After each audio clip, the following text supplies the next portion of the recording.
Je vous salue encore ce matin, chers compatriotes, et vous souhaite la bienvenue sur notre tribune de ce matin. Nous sommes encore sur notre thème de la révision ou du changement de la Constitution. J'ai déjà dit pour moi, je souhaite plutôt parler du changement de la Constitution pour des raisons évidentes que j'ai eu déjà à développer dans nos précédents numéros. J'ai eu déjà à aborder une question qui a été soulevée dans le débat, celle de savoir comment est-ce que nous allons parler du changement de la Constitution alors que la Constitution elle-même n'a organisé ni la possibilité de procéder à son changement, ni la procédure y relative. Mais les choses semblent encore beaucoup s'intensifier lorsque j'entends, à la suite des autres professeurs d'université, un grand professeur, un professeur et non le moindre, le professeur Nyabirungu, j'ai lu dans la presse écrite qu'il aurait déclaré qu'on ne peut pas procéder au changement de la Constitution seulement parce que la Constitution actuelle n'a pas organisé son changement, elle a plutôt organisé la révision. C'est pourquoi j'ai entendu personnellement non plus revenir sur la même chose, mais appuyer ce que j'ai déjà eu à vous dire par des notes biographiques. Et je prends ici un ouvrage bien connu, c'est une thèse de doctorat de M. Kemal Gosler. C'est une thèse qui a été soutenue à l'Université Montesquieu Bordeaux 4 en date du 6 novembre 1995, donc 1995. Donc, Bolobate que Tozuango, que c'est quelque chose qu'on a commandité pour tout simplement appuyer ce que nous avons l'habitude de dire. Non. Ça, c'est une thèse de 1995. Le président Félix Tshisekedi, je ne pense pas qu'il pensait être au pouvoir. Et nous ne pensons pas que nous avions en ce temps-là même la simple pensée que nous allions arriver à un tel débat. Alors, je vais prendre j'aurai beaucoup plus le temps de lire, parce que parfois, quand on lit les autres, je crois qu'on ne va pas nous prêter des intentions. Je vous avais dit que le problème ici, c'est celui de faire la différence entre le pouvoir constituant originaire et le pouvoir constituant dérivé. Le professeur Nyabirungu, je le comprends, il est dans son rôle, il est politique. Et quand il est politique, vous comprenez que tout ce qu'il peut dire ne peut être que coloré, teinté, n'est-ce pas, de sa coloration politique. C'est ainsi que je ne peux pas le blâmer personnellement. Je connais que dans la crème intellectuelle de notre pays, on ne manquera pas de citer son nom. Il m'a donné cours, je le connais, je connais sa capacité. C'est ainsi que lorsque parfois il a été question lors de l'élection de 2018, lorsqu'il avait dit que Jean-Pierre Bemba devait être exclu parce qu'il avait été condamné pour subornation de témoins et que la subornation de témoins était une espèce de la corruption qui l'excluait de l'éligibilité, je pouvais le comprendre. Parce que là, ce n'est pas seulement un point de vue d'un scientifique, mais c'est un point de vue d'un politique. De même aussi, lorsqu'il pouvait défendre M. Matata Ponyo en disant que la Constitution n'avait pas organisé, n'est-ce pas, la possibilité de poursuivre un ancien Premier ministre, je pouvais également le comprendre. Je le comprends, je le justifie parce qu'il est dans son rôle d'avocat. N'empêche que, en scientifique, moi, je vous ai dit, j'ai écrit un livre que vous pouvez lire, vous allez comprendre. J'ai donné des détails importants qui montre que effectivement l'ancien Premier ministre peut être jugé par la Cour constitutionnelle. Il n'y a pas quelqu'un dans notre pays qui soit sans juge compétent. Et lorsqu'il y a un problème de compétence qui se pose, on parle alors des conflits négatifs de compétences. Et lorsqu'il y a conflit négatif de compétences, la loi n'est pas silencieuse. Et même si elle était silencieuse, mais les principes généraux du droit sont là. Le droit au juge. Le droit au juge peut amener, n'est-ce pas, la Cour constitutionnelle à régler ce conflit négatif de compétences. Donc, je crois, j'ai eu à dire toutes ces choses dans mon ouvrage, je vous l'ai déjà présenté. Pour aujourd'hui, je veux donc répliquer à cet argument en me référant aux écrits pertinents de cet auteur. Dans cette thèse qui est intitulée « Le pouvoir des révisions constitutionnelles », comme je vous ai dit, elle est de 1995. L'auteur dit ceci, d'abord à la page 8. Il dit que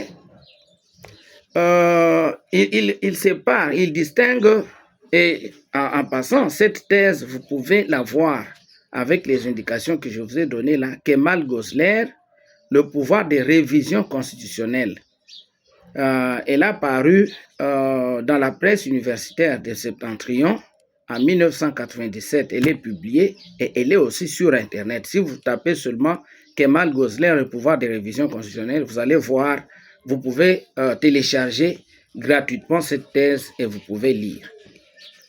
Donc, à la page 8, l'auteur fait d'abord la distinction entre le pouvoir constituant et les pouvoirs constitués. Les pouvoirs constitués, sont des pouvoirs qui tirent leur source de la Constitution et qui exercent le pouvoir, n'est-ce pas, de l'État. Comme vous savez, nous en avons pratiquement 3. Il y a le pouvoir législatif, le pouvoir exécutif et le pouvoir judiciaire. Tous ces pouvoirs sont des pouvoirs constitués. Donc, ils doivent s'exercer conformément à la Constitution. C'est pour cela que la Constitution elle-même a déjà instauré ce qu'on appelle le contrôle de la constitutionnalité. Parce qu'étant la norme fondamentale dans l'État, il faut que toutes les autres normes et tous les autres pouvoirs puissent s'exercer conformément à elle. Et il y a une autorité qui a été placée par la Constitution elle-même pour veiller à cette constitutionnalité-là, c'est la Cour constitutionnelle. Encore que, bien sûr, le président de la République a l'obligation de veiller au respect de la Constitution. Mais celui ou celle qui a la compétence de censurer les autres actes des autorités de l'État, c'est la Cour constitutionnelle qui exerce, n'est-ce pas, le contrôle de la constitutionnalité. Donc, le pouvoir constitué. Et comme je vous avais dit, le président de la République ne peut pas changer la Constitution parce qu'il n'est qu'un pouvoir constitué. S'il change la Constitution, là, il ferait ce que nous appelons, ce que les autres appellent effectivement un coup d'État constitutionnel parce que lui, en tant qu'un pouvoir constitutionnel, il aurait, n'est-ce pas, scié la branche sur laquelle il est assis. Mais se référer au peuple pour le changement de la Constitution, je vous ai déjà dit que ça, ce n'est pas changer la Constitution, c'est seulement prendre l'initiative. Donc, ce n'est ni un coup d'État, encore moins la haute trahison. Alors, maintenant, dans le pouvoir constituant, il dit que le pouvoir constituant d'abord, il dit, on peut définir le pouvoir constituant comme le pouvoir de faire la Constitution et le pouvoir constitué comme le pouvoir créé par la Constitution. Alors maintenant, dans le pouvoir constituant, il fait la distinction entre les deux pouvoirs. Il y a le pouvoir constituant originaire, là nous sommes à la page 12 de cette thèse de doctorat. le pouvoir constituant originaire et le pouvoir constituant dérivé. Le pouvoir constituant originaire, maintenant, il fait la distinction entre les deux. Le pouvoir constituant initial ou originaire, donc le pouvoir constituant originaire, on peut l'appeler aussi, il y a des auteurs qui l'appellent pouvoir constituant initial, ou le pouvoir constituant stricto sensu, c'est-à-dire au sens strict du terme, ou bien le pouvoir constituant originaire, ou bien le pouvoir constituant tout court. Alors que l'autre pouvoir, on l'appelle pouvoir constituant dérivé ou le pouvoir constituant institué. Je crois que je vous ai déjà fait la différence entre le pouvoir constituant et le pouvoir constitué. Mais dans les pouvoirs maintenant constituants, il y a aussi ce qu'on appelle le pouvoir constituant dérivé, qu'on peut aussi appeler pour certains auteurs le pouvoir constituant institué. Donc, il est constituant, mais il a été constitué dans la Constitution, ou bien pouvoir constituant constitué. Il est constituant, mais lui-même est constitué. Donc, il ne faut pas faire, n'est-ce pas, de l'amalgame. Maintenant, comment est-ce que ce pouvoir se distingue d'après l'auteur? Et là, je suis à la page 22 de la thèse. Il dit ceci: les auteurs positivistes opposent le pouvoir constituant originaire au pouvoir constituant dérivé sur les différents points suivants: les circonstances de leur exercice, leur nature, leur titulaire et leur forme. Je vais prendre seulement deux ici, parce que à mes yeux, ces deux-là permettent aussi de comprendre les autres points de distinction. Je prends d'abord les circonstances de l'exercice de ces deux pouvoirs. D'après l'auteur, il dit: le pouvoir constituant originaire s'exerce dans le vide juridique. Donc, il s'exerce dans le vide juridique. Et le vide juridique, il fait la distinction. Je vous ai dit, nous sommes à la page 22 de sa thèse. Il y a deux types de vide juridique. Il y a le vide déjà existant. Là, c'est lorsque un État vient de naître, par exemple, il n'y a rien. Donc, il faut créer une nouvelle constitution. Donc, il y a vide juridique. En ce moment-là, le pouvoir constituant originaire, c'est celui qui va doter le pays, le nouvel État qui vient de naître de la Constitution. Mais il y a aussi le pouvoir, donc le vide juridique qui est créé. Donc, le vide juridique plutôt, peut être déjà existant à l'origine, ou bien il peut être créé. Et qu'est-ce qu'il dit? Le vide juridique créé, c'est celui qui résulte du changement de régime dans un État déjà existant. Donc, lorsque l'État est déjà existant et que vous changez de régime, vous créez alors ce que nous appelons le vide juridique. Dans ce cas, il existe déjà un ordre juridique en vigueur. Le pouvoir constituant originaire, d'abord en abrogeant la Constitution existante, crée un vide juridique. Donc, il abroge d'abord la Constitution qui existe, ce qui donne lieu à un vide juridique. Et après, en faisant une nouvelle, il le comble. Il comble ce vide juridique lorsqu'il fait une nouvelle constitution. Donc, il abroge d'abord la constitution qui existe, ce qui crée un vide juridique. C'est pourquoi il a parlé du vide juridique créé et il élabore une autre constitution pour combler ce vide juridique. En d'autres termes, le pouvoir constituant originaire détruit d'abord, il détruit la constitution et reconstruit ensuite. Donc, vous voyez ça? Ça, c'est le pouvoir constituant originaire. En ce sens, on peut dire qu'il y a deux aspects du pouvoir constituant originaire. L'un est négatif, c'est le pouvoir d'abrogation de la Constitution, et l'autre est positif, c'est le pouvoir de l'établissement de la nouvelle Constitution. Donc, vous voyez, deux aspects différents de ce pouvoir constituant originaire. un aspect négatif, l'abrogation de la Constitution, un aspect positif, la création de la nouvelle Constitution. Alors, je suis à la page 23 maintenant, il dit ceci, les auteurs notent qu'un tel vide juridique peut se produire à la suite d'une révolution, et là encore, je crois que nos amis de l'autre côté sont en train de dire, mais il faut qu'il y ait une révolution, qui est soit un coup d'État, ou bien une guerre qui renverse le régime politique existant. Mais c'est mal comprendre les termes, parce que qu'est-ce qu'on entend par révolution? La révolution plutôt n'est pas qu'un changement brusque et violent, non.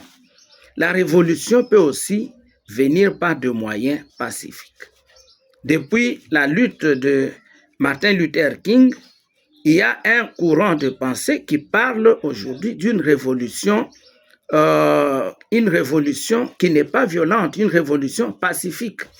Donc, la révolution, c'est le changement total qui renverse, qui bouleverse les choses. Et lorsque le pouvoir constituant prend la décision d'abroger, il y a cette révolution-là.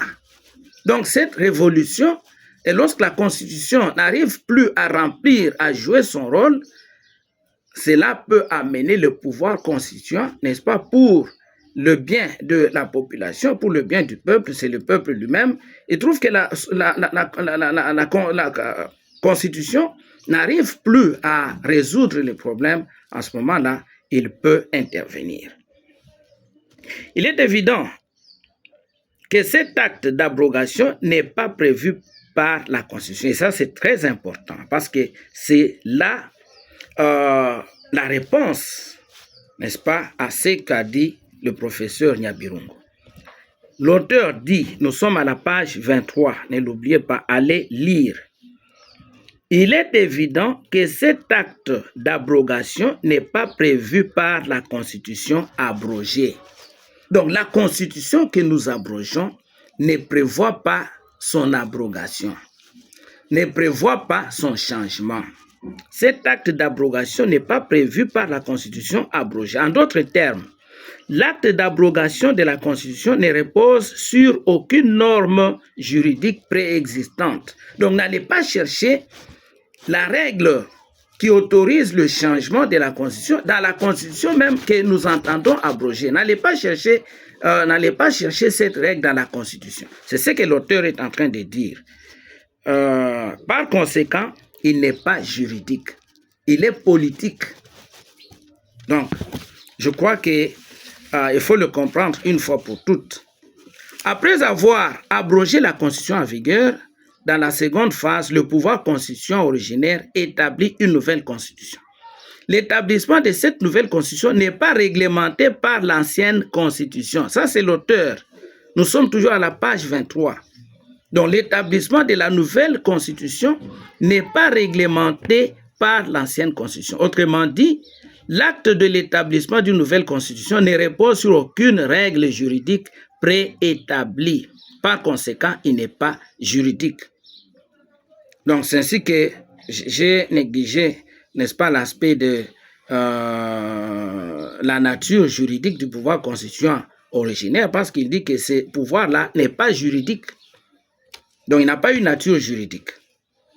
Comme nous venons de le voir, dans la conception formelle, le pouvoir constituant dérivé se définit comme le pouvoir de réviser, mais le pouvoir, donc, constituant dérivé, c'est le pouvoir de réviser la Constitution par la mise en œuvre de la procédure prévue par celle-ci à cet effet. On a vu que le pouvoir constituant originaire apparaît dans le vide juridique. Par contre, le pouvoir constituant dérivé s'exerce dans l'ordre juridique.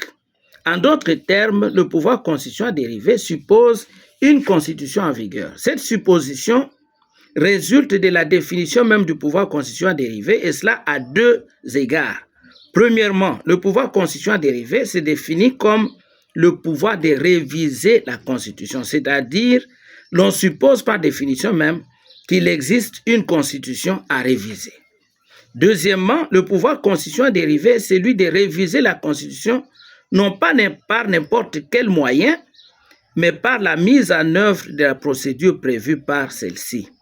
En d'autres termes, on suppose encore qu'il existe une constitution qui fixe une procédure de sa révision. Donc, pour parler du pouvoir constituant dérivé, on suppose que la constitution existe. Et celui qui révise la constitution, il applique la constitution. Il l'applique. Il l'applique. C'est-à-dire qu'il doit se conformer à la procédure, n'est-ce pas, qui est établie par la Constitution elle-même. J'en viens maintenant à la deuxième caractéristique de ce pouvoir. L'un est limité alors que l'autre est illimité. Là, j'en viens au fameux article 220 de la Constitution. Le pouvoir constituant, et je suis à la page 25 de la thèse, je ne fais que lire, je lis. Le pouvoir constituant originaire est un pouvoir illimité. Illimité. Il n'y a pas de limite. Ne nous parlez pas, parce que vous voyez, il parle des limites. Des limites. Je vous ai donné, n'est-ce pas, le titre, le pouvoir de révision constitutionnelle. Et là, il est en train de parler des limites du pouvoir de révision constitutionnelle. Mais le pouvoir constituant originaire est illimité. Car lorsque le pouvoir constituant originaire fait une constitution, il ne rencontre aucune règle qui va le limiter. C'est un pouvoir initial. Parce qu'il est dans le vide. Il a créé le vide et il part à partir de ce vide-là. Donc, il ne sera limité par rien du tout parce qu'il a abrogé l'ordre qui existait avant. Il est initial, autonome et inconditionné. Vous n'avez aucune limite, vous n'avez aucune condition à lui imposer. Et ce pouvoir-là, c'est le peuple. Par définition même, il n'est soumis à aucune règle préalable. Donc ça, c'est pas moi, c'est la thèse Kemal Gosler. En revanche, le pouvoir constituant dérivé est un pouvoir limité, au moins par les conditions de procédure dans lesquelles il s'exerce. Donc, je crois que c'est tout à fait clair. Pour terminer, l'auteur parle de quelque chose qui a éveillé également mon attention. Parce qu'il peut arriver aussi que dans le pouvoir de révision, on puisse toucher aux limites. Lorsqu'on touche aux limites, qu'est-ce qui arrive? En France, il y a eu en 1962, parce que vous savez, le président de la République française n'était pas élu au suffrage universel comme aujourd'hui. C'est en 1962 que le président de la République, général de Gaulle, prendra une loi. La loi avait été délibérée en Conseil des ministres et directement soumise au peuple par la voie des référendums. Et le président du Sénat de l'époque s'était insurgé contre cette façon de faire. Et même, pas seulement lui, mais les chambres, les deux chambres s'opposaient et le président de l'époque a eu même à prononcer un discours, ce qui a créé pratiquement une crise. Et le même président du Sénat va saisir la Cour constitutionnelle, non, plutôt le Conseil constitutionnel français. Et c'est la loi numéro 62-1127 du 2 octobre 1962 qui a été adoptée par le peuple français lors du référendum du 28 octobre 1962. Alors, le président du Sénat, en saisissant le Conseil constitutionnel, avait estimé que cette loi avait violé la Constitution. Parce que cette loi, on n'avait même pas dit que c'était une loi constitutionnelle. Parce que vous savez que le Conseil constitutionnel, comme notre Cour constitutionnelle ici, n'a pas à examiner la conformité de la Constitution. La Constitution, c'est, comme j'ai dit, c'est le pouvoir constituant. Et le pouvoir constituant, surtout lorsqu'il est originaire, il est inconditionné. Mais même celui qui est dérivé, il est conditionné. Il est conditionné, mais lorsqu'il arrive qu'il puisse aller au-delà des conditions, qu'est-ce qui arrive? Et là, le Conseil constitutionnel a eu à se prononcer par sa décision 62-20 DC du 6 novembre 1962 portant sur la loi relative à l'élection du président de la République au suffrage universel, adoptée par référendum du 28 octobre 1962. Et là, le Conseil constitutionnel a dit qu'il n'est pas compétent pour connaître de la constitutionnalité de cette loi-là, parce que c'était une loi prise en exécution de la Constitution. Donc, c'est une loi qui est au-dessus des lois ordinaires. C'est une loi constitutionnelle, malgré que elle n'avait pas été intitulée loi constitutionnelle, mais le Conseil constitutionnel a dit qu'il n'était pas compétent. Pourquoi? Parce que ça relevait du peuple souverain. Donc, c'est les souverains qui s'étaient prononcés parce que la loi était soumise au référendum. Donc, lui n'avait pas à sanctionner une loi constitutionnelle qui avait été soumise au référendum. Et de là, l'auteur ici dit in fine dans sa thèse, vous pouvez lire la dernière page de cette thèse, il dit qu'en France, depuis lors, le pouvoir constituant, même dérivé, n'est pas soumis au contrôle de la constitutionnalité. Donc, vous voyez, les deux choses qu'on nous dit sont fausses. Nous dire qu'il faut que le changement de la Constitution soit prévu dans la Constitution, c'est faux. Nous dire également que le pouvoir constituant, les changements là, ne doivent pas porter atteinte aux articles, à l'article 220 de la Constitution, c'est également faux. Faux pourquoi? Parce que d'un côté, le pouvoir constituant originaire s'exerce dans le vide juridique. Il est inconditionné, il est illimité. En tant qu'inconditionné et illimité, il n'y a pas de conditions prévues pour, n'est-ce pas, son exercice. On ne peut pas nous dire nous sommes pendant la guerre, le pays est occupé, il y a l'état de siège, ainsi de suite. Donc c'est le peuple qui prend son pouvoir, qui l'exerce comme il l'entend. Et lorsque le peuple l'exerce comme il l'entend, il est souverain.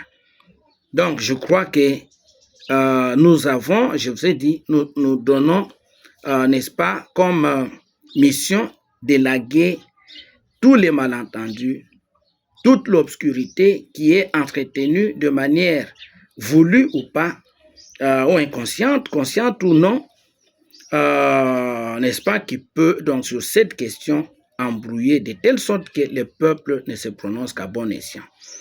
Donc, je vous prie d'aimer cette vidéo, de nous soutenir en aimant la vidéo, en la partageant au maximum pour que elle atteigne, la lumière puisse atteindre le plus de nos concitoyens et que aussi vous puissiez vous abonner à cette chaîne YouTube. Je vous remercie et à la prochaine.